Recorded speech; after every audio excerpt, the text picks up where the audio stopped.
সমস্ত প্রশংসা একমাত্র মহান আল্লাহ পাকের দরবারে, যিনি সমস্ত বিষয়ে মাওলা মাবুদ হচ্ছে, সেই মহান আল্লাহ পাকের দরবারে শুকরিয়া আদা করি। আমার আপনার সকলের নবী, সকলের দুজাহানের আকা, দুজাহানের বাদশাহ, রাহমাতুল লিল আলামিন, শাফিউল মুজতাবী হযরত মুহাম্মদুর রাসূলুল্লাহ সাল্লাল্লাহু আলাইহি ওয়াসাল্লাম হুজুরের পাক কদমে লাখো দরুদ ও লাখো সালাম।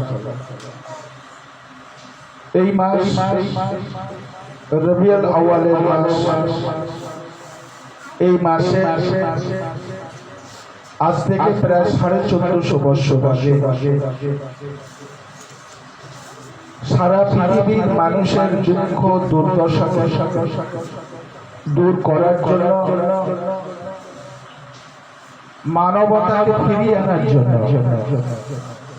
বিশ্ব মানবতাকে প্রতিষ্ঠিত করার জন্য, বিশ্ব ভ্রাতৃত্ববোধকে জাগিয়ে তোলার জন্য, অসহায় নিরহ মানুষকে সাহারা দেওয়ার জন্য,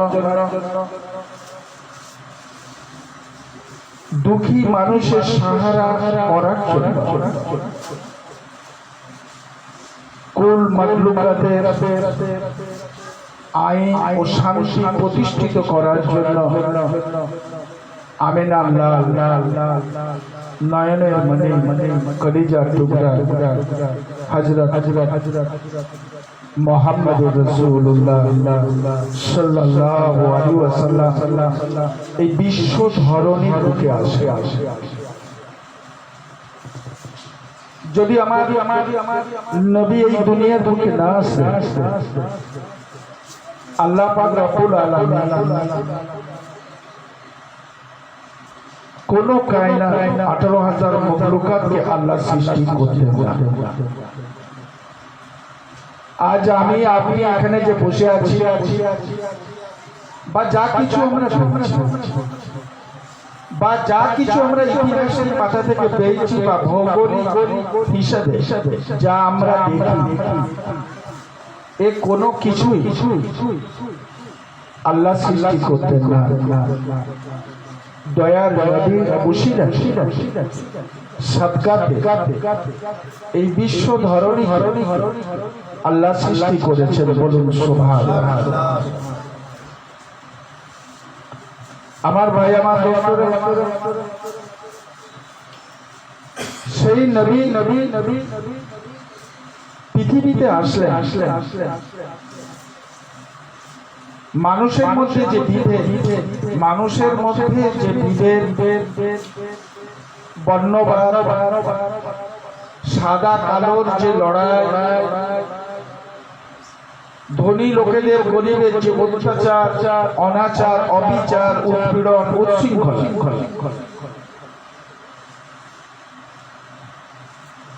এই সমস্ত অরাজকতাকে বন্ধ করতে,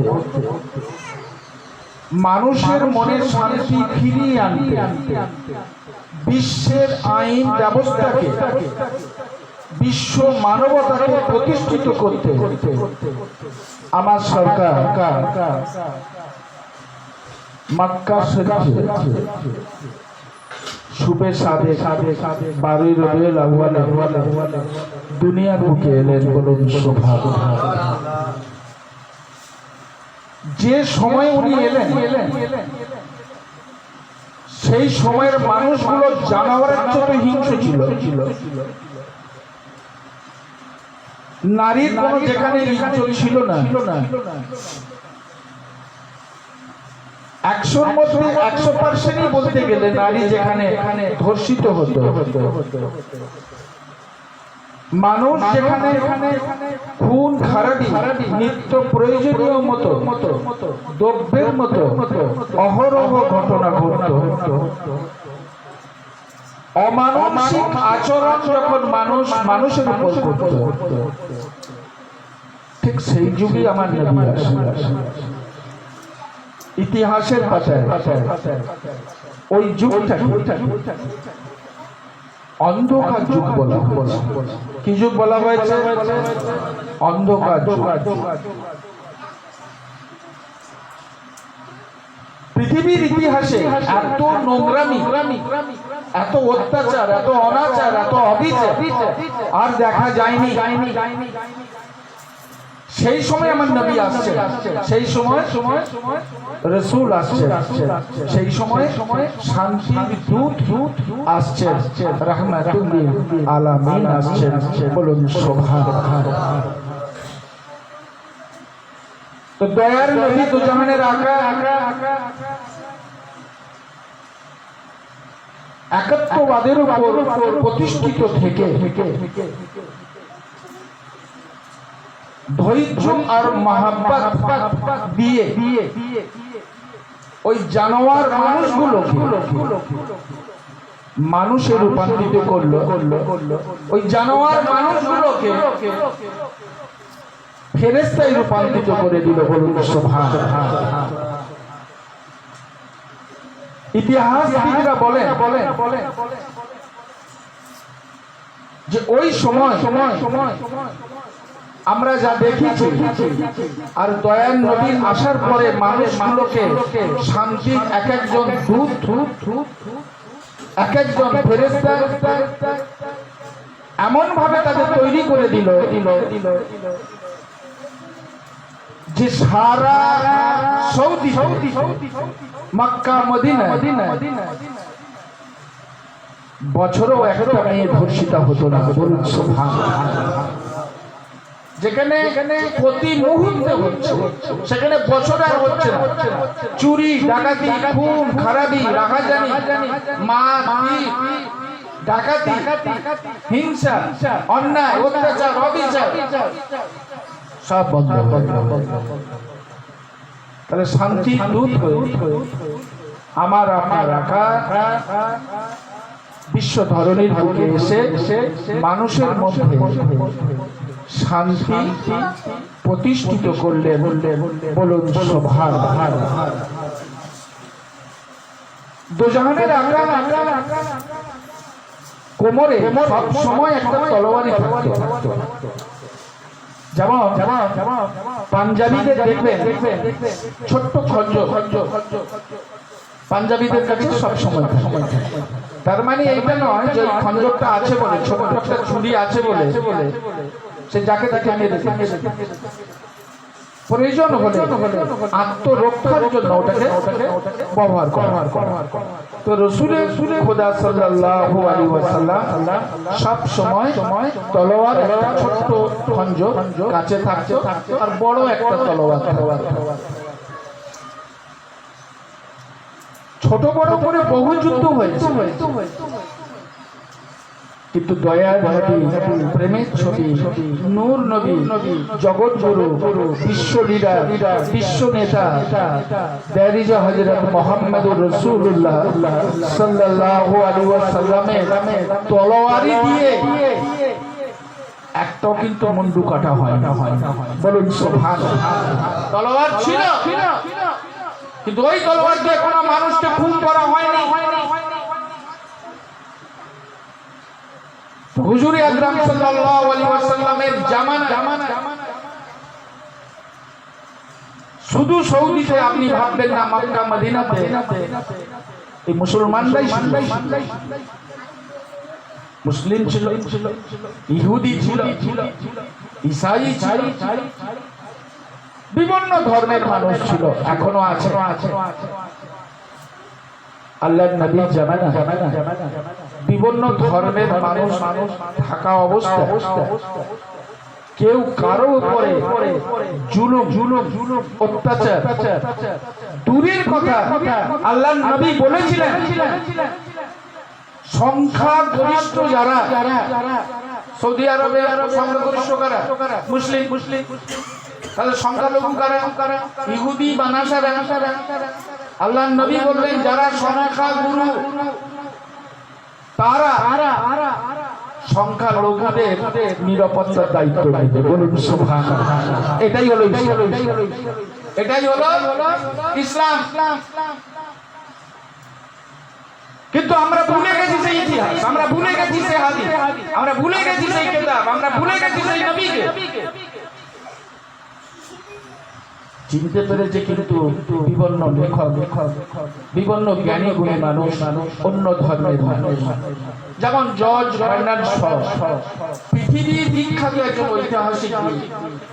তিনি লিখছেন যে পৃথিবীর সৃষ্টি থেকে যা ইতিহাস আছে, যা আমরা পাই, এবং পৃথিবীর শেষ পর্যন্ত যত মহামানব আসুক না কেন, মহাপুরুষ আসুক না কেন, যত সাধক আসুক না কেন, যত নবী আসুক না কেন, যত প্রফেট আসুক না কেন, যত রাসূল আসুক না কেন, যত সাধু সন্ত আসুক না কেন, দুজাহানের আকা হযরত মুহাম্মদুর রাসূলুল্লাহ সাল্লাল্লাহু আলাইহি ওয়াসাল্লামের মতো মহামানব আগো আসেনি আর পরও আসবে না। বলুন সুবহানাল্লাহ। জর্জ বার্নার্ড শ 100 জন মহাপুরুষের নামের যে লিস্ট তৈরি করলেন বিশ্বে, সেটা আন্তর্জাতিকে রাখা হয়েছে রাষ্ট্রপুঞ্জে। সেই 100 জন মহাপুরুষের নামের লিস্টে সর্বপ্রথম নাম এসেছে হযরত মুহাম্মদুর রাসূলুল্লাহ সাল্লাল্লাহু আলাইহি ওয়াসাল্লাম। এটা কে করলো? খ্রিস্টান করেছে। এই জব্বার রহিম করিম জলিল জব্বার করেনি, সে একজন খ্রিস্টান যার নাম হচ্ছে বার্নার্ড শ। এত বড় ঐতিহাসিক লেখক, যারা পিএইচডি করে, যারা এমএ করে, বা যারা হিস্ট্রি নিয়ে পড়াশোনা করে, যারা গবেষণা করে, তারা ওই নামটা জানে। এই টুকিটাকি পড়ে ওদের নাম বুঝতে পারে। জর্জ বার্নার্ড শ সারা ওয়ার্ল্ডে বিখ্যাত একজন ঐতিহাসিক। তিনি বলছেন, তিনি বললেন যে মহামানব যদি কেউ থাকে আমার নবী, দুজাহানের আকা হযরত মুহাম্মদুর রাসূলুল্লাহ সাল্লাল্লাহু আলাইহি ওয়াসাল্লাম। আর আমরা মুসলমান হয়ে তার কালেমা পড়ে তার উম্মত বলে দাবি করে আমার নবীকে কিন্তু চিনতে পারি। যদি চিনতাম, যদি জানতাম, যদি আমার নবীর আদর্শ নীতিকে যদি গ্রহণ করতাম, তাহলে আমাদের উদ্দেশ্য আমাদের অবস্থা এমন হয় কোনদিন হবে না। আল্লাহর নবী বলেন, যদি কোন মানুষ কোরআন আর হাদিস যে রইল, এই কোরআন আর হাদিসের মোতাবেক যদি কেউ চলার চেষ্টা করে, তোমার ক্ষতি করা তো দূরের কথা, সারা পৃথিবীর লোক চোখ তুলে তাকাতে পারবে না। বলবে না সুবহানাল্লাহ। কিন্তু আমরা তো সব ভুলে গেছি। আমরা মিথ্যার আশ্রয় নিয়েছি, হিংসার আশ্রয় নিয়েছি, লাঞ্ছনার আশ্রয় নিয়েছি, হটকারিতার আশ্রয় নিয়েছি, অত্যাচারের আশ্রয় নিয়েছি, খুন খারাপির আশ্রয় নিয়েছি, বিভিন্ন আশ্রয় নিয়ে নিজের স্বার্থকে সিদ্ধি করার জন্য, নিজেকে প্রতিষ্ঠিত করার জন্য, নিজেকে সবার সামনে বড় প্রমাণ করার জন্য আমরা কিন্তু মৃত লাশের উপর দাঁড়িয়ে বেত হাসি হেসে সারা বিশ্বকে বলছি, দেখো আমি তোমাদের চেয়ে কত বড় হয়ে গেছি, কত জ্ঞানী হয়ে গেছি, কত বুঝে গেছি। মুসলমান ওই লোকটি যার পায়ের নখ থেকে মাথার চুল পর্যন্ত হাজারো অংশ রয়েছে আমাদের, চোখ, নাক, কান, মুখ, হাত, পা, পেট, বুক, উরুত, পাক, নখ, এবার ভিতরে বিভিন্ন পার্ট, এবার মন, রুহু, সবই তো আমি। আল্লাহ রাসূল বলেছেন পায়ের নখ থেকে মাথার চুল পর্যন্ত যত পার্টস আছে, যত অংশ আছে, এই অংশ দিয়ে যদি কারো ক্ষতি করো, ক্ষতি তো দূরের কথা, তোমার মনের ভিতর যদি তুমি চিন্তা করো যে অমুকের ক্ষতি করবো, কারো বিপদ করার চেষ্টা যদি করো, কারো বিরুদ্ধে অন্যায় করার যদি চিন্তা তুমি করো, তুমি মুসলমান থেকে খারিজ হয়ে যাবে, তুমি মুসলিম থেকে বাতিল হয়ে যাবে, আমার উম্মত হতে পারে না। কোন মুসলমানের দ্বারা কোন মুসলমানের ক্ষতি হতে পারে না, কোন মুসলমানের দ্বারা অন্য কোন মানুষের ক্ষতি হতে পারে না, কোন মুসলিমের দ্বারা কোন ধর্মের মানুষের ক্ষতি হতে পারে না। কারণ সারা দুনিয়া মুসলিমকে আল্লাহ বিশ্বের গুরু করে পাঠিয়েছেন। বলুন সুবহানাল্লাহ। কথা বলতে গেলে অনেক এসে যায়, ইউরোপ মহাদেশ, আফ্রিকান মহাদেশ, এশিয়ান মহাদেশ, যে আমরা আজকে একবিংশ শতাব্দীর বুকে যে সভ্যতা আমরা দেখতে পাই, এই সভ্যতা, তাদের যে সভ্যতা আমরা দেখতে পাই, এই সভ্যতা অবদান কিন্তু মুসলমানদের। বলুন সুবহানাল্লাহ। আমরা ইতিহাস জানি না, আমরা খুঁজি না, আমরা জানি না, আমরা বোঝার চেষ্টা করি। কারণ আমাদের চোখ আছে, আমরা কানা হয়ে গেছি, আমাদের কান আছে, আমরা কালা হয়ে গেছি, আমাদের জবান আছে, আমরা বোবা হয়ে গেছি, আমাদের মন আছে কিন্তু হারিয়ে ফেলেছি, আমাদের রাসূল আছে আমরা ভুলে গেছি, আমাদের আল্লাহ আছে আমরা ছেড়ে দিয়েছি, কোরআন আছে তুলে দিয়েছি, হাদিস আছে তাকে লাথি মেরে সরিয়ে দিয়েছি। আমাদের তো সব কুত্তার মতন আমরা তো ভালো হবে। যে মানুষটাকে কোরআনকে যারা ছুঁড়ে ফেলে দেয়, যে মানুষ হাদিস পাতি ছুঁড়ে ফেলে দেয়, যে মানুষ তার অন্তর থেকে তার রাসূলকে ফাটিয়ে দেয়, যে মানুষ তার চলার পথে আল্লাহকে সরিয়ে দেয়, সে মানুষ আর মানুষ থাকে না, জানোয়ার। সে জানোয়ার হয়ে গেছে, অমানুষিক হয়ে গেছে। তার যা হবার তো তাই হবে। টুপি মাথায় দিলে আর পাঞ্জাবি বললে দাঁড়িয়ে রাখলে যদি মুসলমান হয়ে যেত, তাহলে ভারতবর্ষ নয় সারা পৃথিবীতে কোটি কোটি মানুষের দাঁড়িয়ে আছে, অন্য ধর্মের মানুষের। শুধু টুপি আমরা পড়ি না, টুপি ইহুদিরাও পড়ে, টুপি খ্রিস্টানরাও পড়ে, তাই মুসলমান হয়ে যাবে? আপনি ভাবছেন খাজনা দিয়েছেন, খাজনা দিলে মুসলমান হওয়া যায় না? তাই যদি হয়, আপনি তো খাজনা দেন 1 বছর 2 বছর 1.5 বছর 3 বছর ছেলে। ইহুদিদের খাজনা দেয় জানেন? ইহুদির ছেলেদের খাজনা দেওয়া হয় 7 দিনের মধ্যে বা 21 দিনের মধ্যে বাচ্চা হওয়া থেকে। তাহলে আপনি কি বলবেন মুসলিম? না না না, যতক্ষণ না আপনি একমাত্র মহান আল্লাহকে আপনি স্বীকার না করছেন, কোরআনকে আপনি যতক্ষণ না মানছেন, হাদিস পাককে যতক্ষণ না মানছেন, রাসূলের দেওয়া কথাগুলো যতক্ষণ না শুনছেন, আল্লাহর বিধানগুলোকে যতক্ষণ না মানছেন, চলার পথে পাথর না করছেন, আপনি মুসলমান হতে পারেন।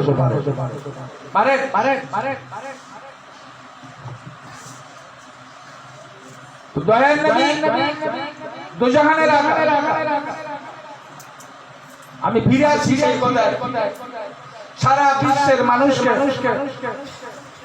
শান্তি স্থাপন করার জন্য, বিশ্ব মানবতাকে জাগিয়ে তোলার জন্য, সকল মানুষকে একত্রিত করে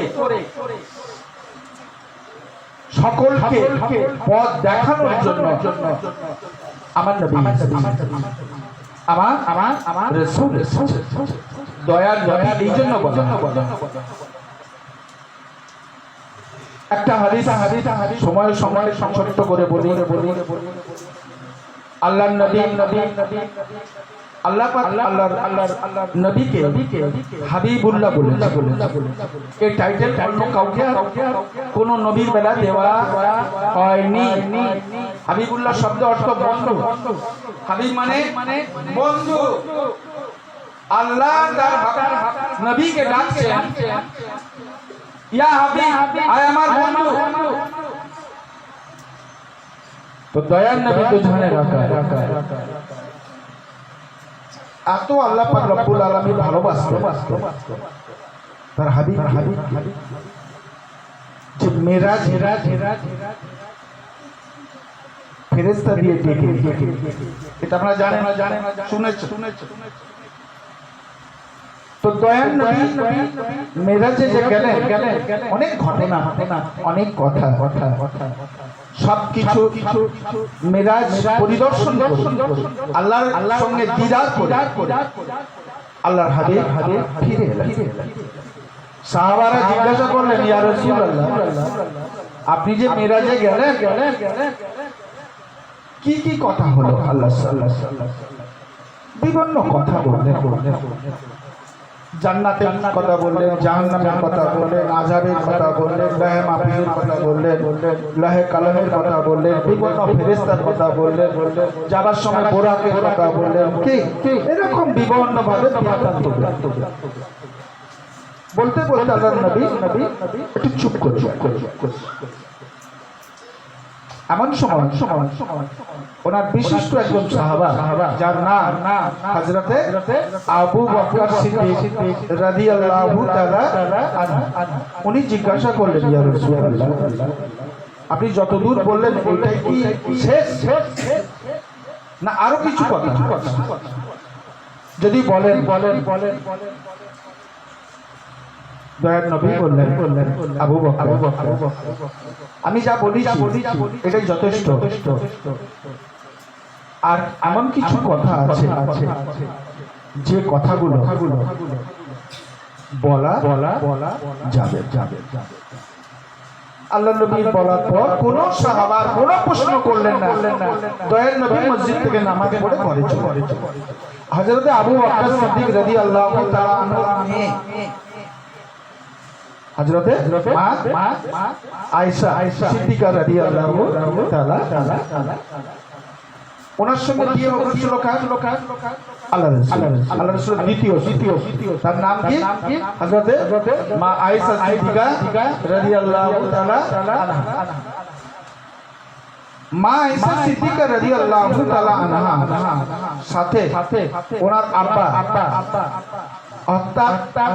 হযরত আবু বকর সিদ্দিক রাদিয়াল্লাহু তাআলা আনহুর দেখা।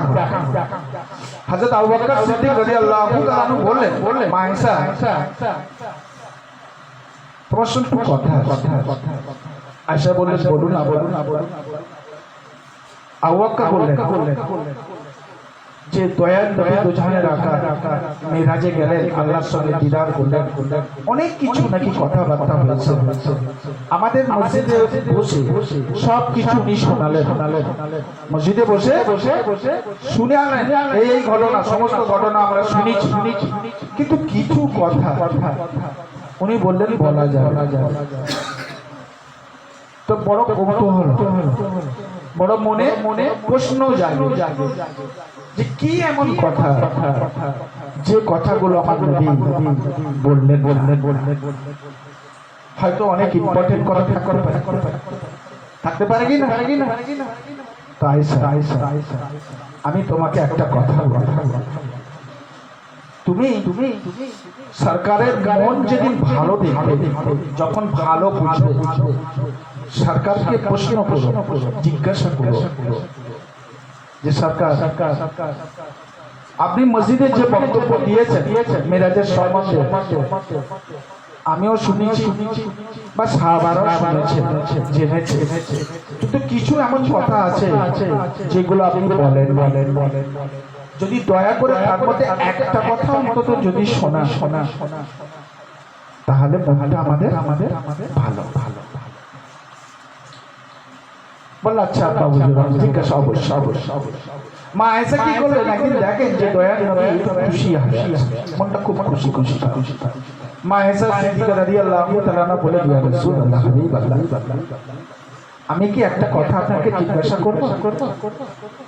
আল্লাহর নবী বললেন, আয়েশা বলো, কি কথা তুমি জিজ্ঞাসা করবে? আয়েশা বললেন, ইয়া রাসূলুল্লাহ, মেরাজে গেছেন, অনেক কথা, অনেক ঘটনা হয়েছে, আপনি কিন্তু মসজিদে বক্তব্য দিয়েছেন বা আমাদেরও বলেছেন, আমরা শুনি, সাহাবারা শুনেছি, কিন্তু কিছু কথা আছে যেগুলো আপনি প্রকাশ করেন। আল্লাহ রাসূল খানিকটা চুপ থেকে মুচকে হাসলেন, হেসে বললেন, আয়েশা, আমি যে কিছু কথা বলিনি এটা তুমি জানলে কোথায়? কে তোমাকে বলেছে? আয়েশা বললেন সরকার আব্বা হুজুরের সঙ্গে আমার দেখা হয়েছিল আবু বকরের সাথে। উনি বললেন যে আয়েশা তুমি একটা জিজ্ঞাসা করো যে কথাগুলো সরকার বলেন সেই কথার মধ্যে একটা কথা যদি আমরা জানতে পারি অন্তত আমাদের মনটা শান্ত।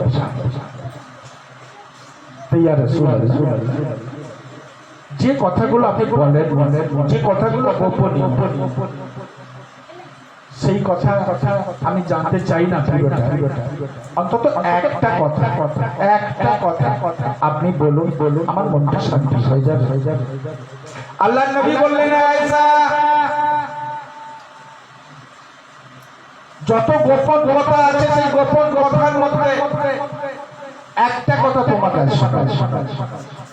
বলো ইয়া রাসূলুল্লাহ। আয়েশাকে বললেন কে বললেন? দয়ার নবী বলছেন যে আয়েশা আমার আল্লাহর সামনে একটা গোপন কথা হয়েছে, সেই কথার মধ্যে একটা কথা তোমাকে বলি। বলছে বলো আয়েশা আমার আল্লাহ বলেছে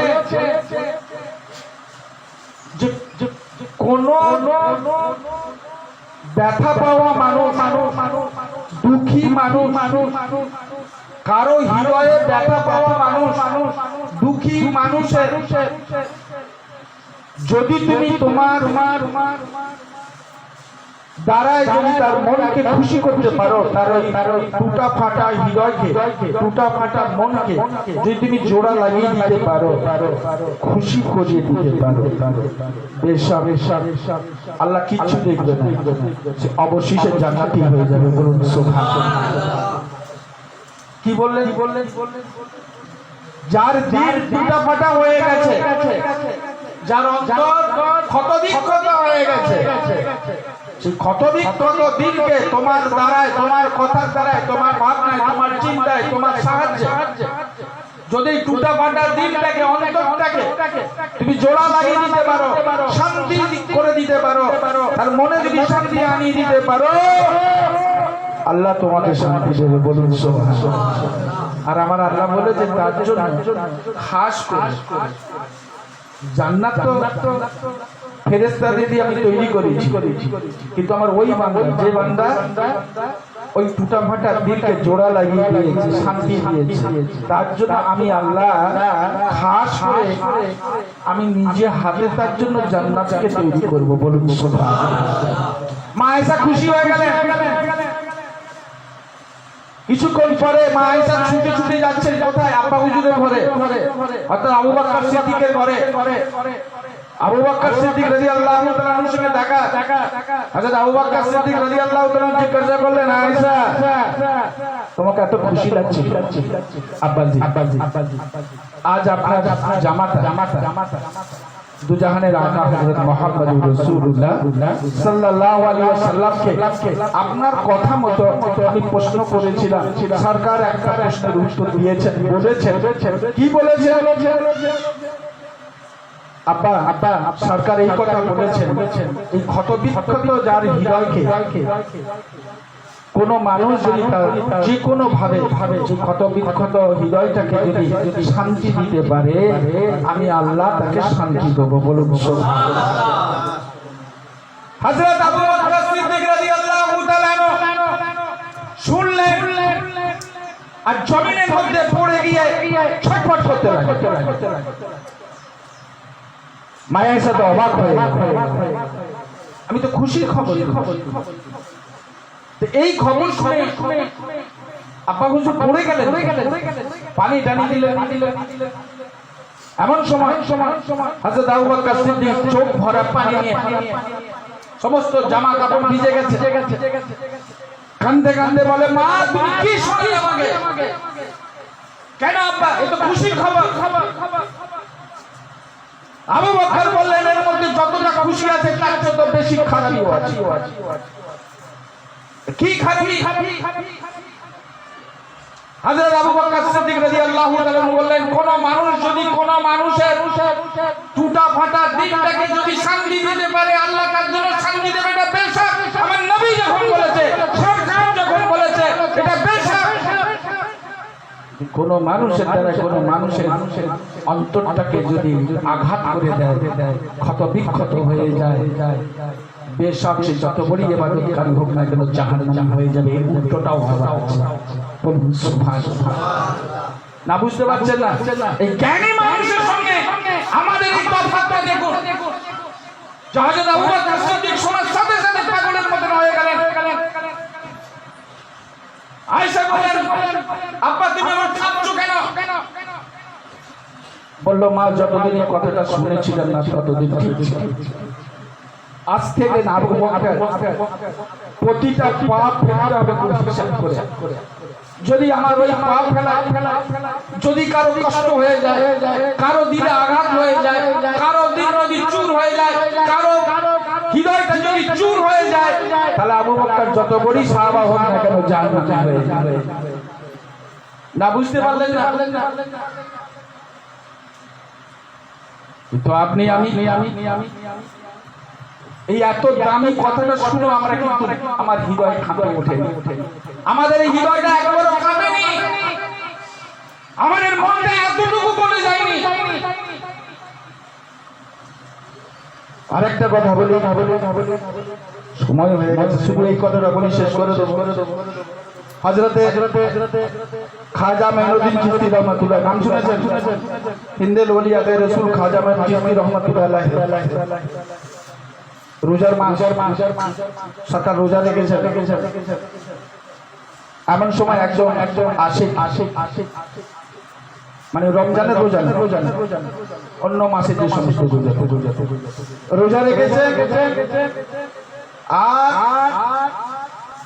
অন্য একজন আশিক মাসুক, ওনার একজন ভক্ত ওনার জন্য খাবার তৈরি করে টিফিন গাড়ি করে নিয়ে এসেছে। কার জন্য? সরকারের জন্য। হযরত খাজা গরিবের নওয়াজের জন্য বলছেন, হুজুর বহুদিনের তামান্না যে আমি কিছু তৈরি করে আপনাকে খাওয়াবো। কিন্তু আমার অর্থনৈতিক অবস্থা এত খারাপ, আমি এত গরিব যে সেই পয়সাগুলোকে জোগাড়ও করতে পারিনি, আর আপনার জন্য খাবারও তৈরি করে আনতো। বহু মেহনত করে, বহু কষ্টে আজকে একটা করে পয়সা জমিয়ে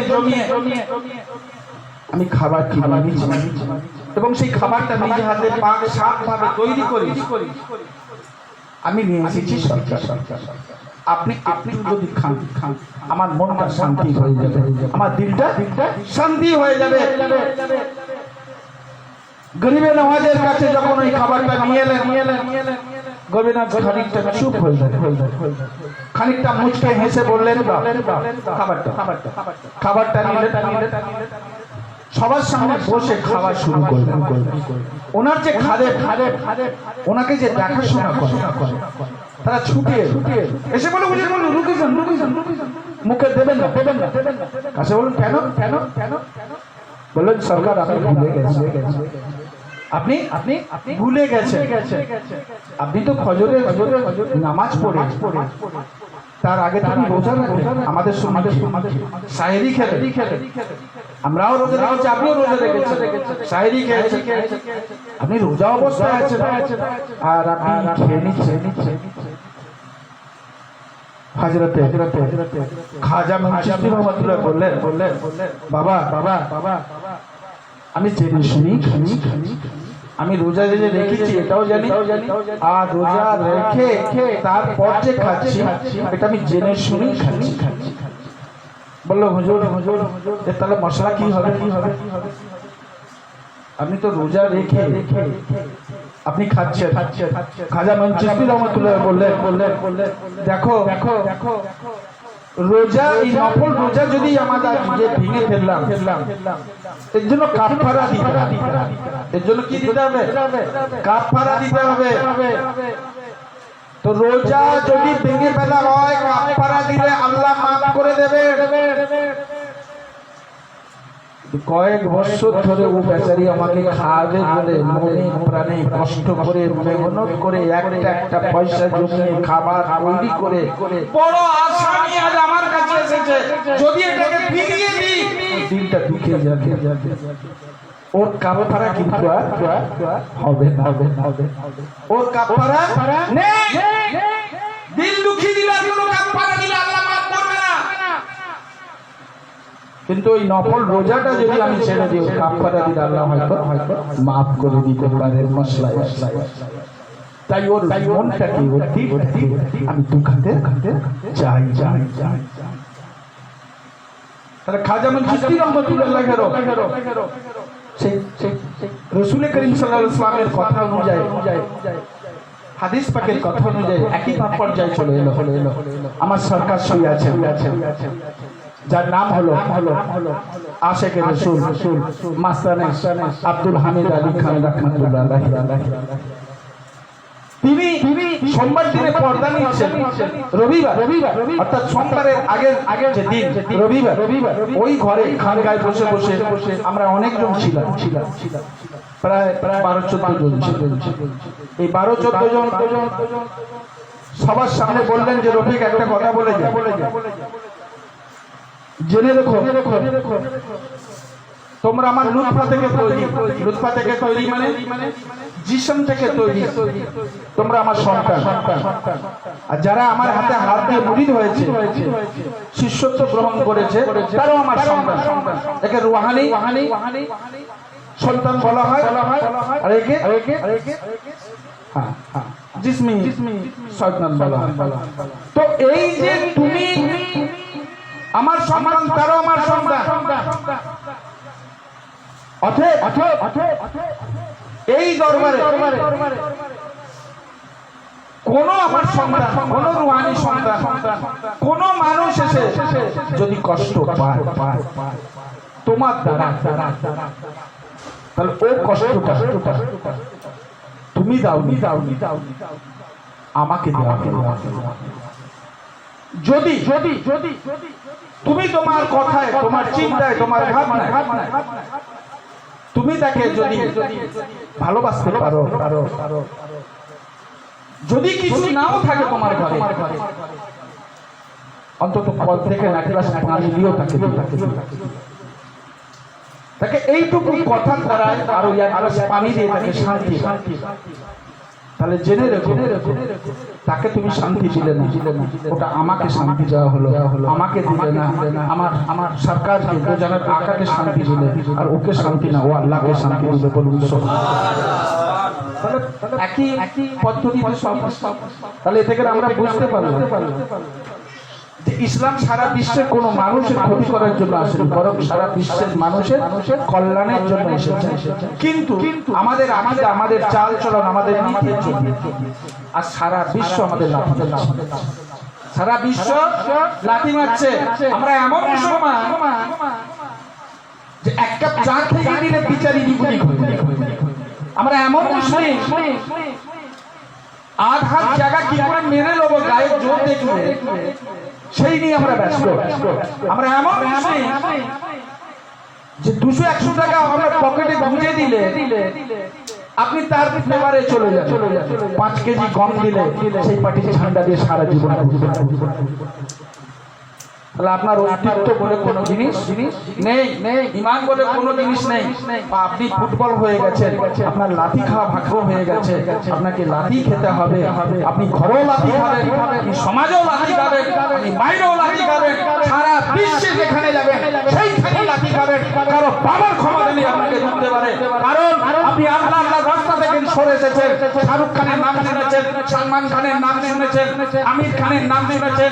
ওয়ার্ল্ডে যখন ওরা যাচ্ছে, তাদের এয়ারপোর্টে মুসলিম নাম হওয়ার জন্য তাদের হেনস্থা করা হয়েছে। তাদেরকে নিয়ে যে 16 ঘন্টা, 15 ঘন্টা, 5 ঘন্টা, 6 ঘন্টা করে জেরা করা হয়েছে। সবকিছু থেকো যদি সালমান খান, আমির খান এরা যদি রেহাই না পায়, তো আপনি কি এমন মাঠে এসে গেছেন, মূল্য এসে গেছে, কি এমন আপনার ক্ষমতা আছে যে আপনাকে কেউ চেনে নেয়, একটা কুত্তা আপনাকে চেনে নেয়, তো আপনি কি করে বাঁচবেন বাইরে? আজ দিল্লির বুকে, আজ গুজরাটের বুকে, আজকে আহমেদাবাদের বুকে, আজকে অন্ধ্রপ্রদেশের বুকে, আজ চেন্নাইয়ের বুকে, যেভাবে আমার দেশে অর্থাৎ ভারত আমার দেশ, এই দেশের মুসলিম ভাইও, এই দেশের যেখানে আমরা যাচ্ছি সেইখানেই আমরা আজকে লাঞ্ছিত, বঞ্চিত, পদদলিত হচ্ছে, সেখান থেকে লাঠি মেরে সরিয়ে দিচ্ছে। কুত্তার মতো অবস্থায় আছে। গোটা ভারতবর্ষ আমরা ঘুরছি, সমস্ত জায়গায় দেখেছি মুসলিমদের কি অবস্থা হয়ে আছে। বলার কিছু নেই। কেন এমন হলো? একটাই মাত্র কারণ। এই কারণটা হচ্ছে যে আপনি মূল স্রোত থেকে অনেক দূরে সরে গেছেন, আল্লাহকে ছেড়ে দিয়েছেন, রাসূলকে ছেড়ে দিয়েছেন। আল্লাহর কারম আপনার উঠে গেছে। না বুঝতে পারলেন না? আল্লাহর করম যদি উঠে যায় সবাই ঝাঁটা মারবে। আপনি কি ভাবেন পাঁচটা টাকা আছে বলে? আপনি কি ভাবছেন দুদিকে জায়গাকে বলে? আপনি কি ভাবছেন চারটে গাড়ি আছে বলে? তাহলে মাইকেল জ্যাকসনের কথা শুনে দিমাগ খারাপ হয়ে যায়। সারা ওয়ার্ল্ডের মধ্যে যে বিখ্যাত একজন গায়ক, হ্যাঁ, 14 পিঁড়ি মানে বসে খাবে যে টাকা কামিয়েছে। যাই হোক, সেসব কথা বলার টাইম নেই। শুধু একটা কথা জেনে রাখবেন, আপনার টাকা দিয়ে, বাড়ি দিয়ে, গাড়ি দিয়ে কিচ্ছু হবে যতক্ষণ না মূল জায়গায় না আপনি না আসেন। মনে করবেন না যে এই শিক্ষা দিয়ে আপনি একটা কিছু পার পেয়ে যাবেন। মাধ্যমিক পড়েছি, উচ্চ মাধ্যমিক পড়েছি, গ্র্যাজুয়েশন পড়েছি, হয়ে যাবে। এই জ্ঞান দরকার। এই জ্ঞানের সাথে সাথে আল্লাহই জ্ঞান আপনাকে নিতে হবে। তা নাহলে আপনি উল্টো রাস্তা। চেনার রাস্তা একমাত্র আল্লাহই। কথা ঠিক না বেটি? ভাই আল্লাহ রাস্তায় ফিরে আসুন। তাতে কি হবে? মানবতা রক্ষা পাবে, বিশ্ব শান্তি আসবে, আপনি শান্তি পাবেন, ঘরে শান্তি হবে, সমাজে শান্তি হবে, দেশে শান্তি হবে, সারা বিশ্বে শান্তি। আপনি যদি শান্তি পেতে চান মূল স্রোতে আসুন। যে যা ধর্মে আছে, হিন্দু হোক, মুসলিম হোক, খ্রিস্টান হোক, যাই হোক, যে জাতি আছে, সমস্ত জাতির উদ্দেশ্যে বলছি, তার নিজস্ব যে ধর্মগ্রন্থ আছে সেই ধর্মগ্রন্থগুলোকে ভালো করে অধ্যয়ন করে দেখুন। মূল যে টপিক, মূল যে জায়গা, সেটা কিন্তু এক আছে। সেটা কিন্তু বিশ্ব মানবতার উপর সমস্ত ধর্ম তৈরি হয়েছে। বলুন সুবহানাল্লাহ। না কথাটা বল, কোন ধর্ম বলে দিয়েছে চুরি করো, ডাকাতি করো, খুন করো, রাহাজানি করো, মেরে ফেলো, কেটে ফেলো। হিন্দু, মুসলিম, খ্রিস্টান, জৈন, বৌদ্ধ, পারসি, সমস্ত ধর্ম আছে। যতগুলো ধর্ম আছে ততগুলো ধর্ম কি বলে দিয়েছে এগুলো করো? তো দেখাতে পারবেন? আমাদের তো লাইব্রেরিতে হিন্দু, জব্বুর, তৌরাত, গীতা, মহাভারত সবাই দেখো পড়ে দেখতে পারে।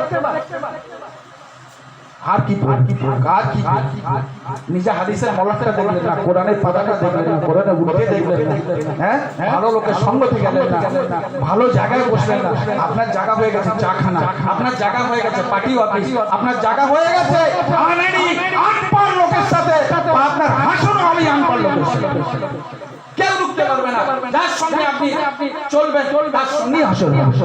কথা ঠিক না বেঠিক? তাহলে কি করা উচিত? ব্যাক করতে হবে, ওটাকে ফিরে আসতে হবে। আর কি করতে হবে? মূল স্রোতে ফিরে আসতে হবে। মূল স্রোতে যদি থাকে আল্লাহ রাসূলের করম হবে, ইহকাল ওহকালে আপনার শান্তি হবে। আল্লাহ আমাকে, আপনাকে, সকলকে, সারা বিশ্বের মানুষ আল্লাহ পাক যেন শান্তি দান করেন, সেই পথে চলার তৌফিক দান করেন।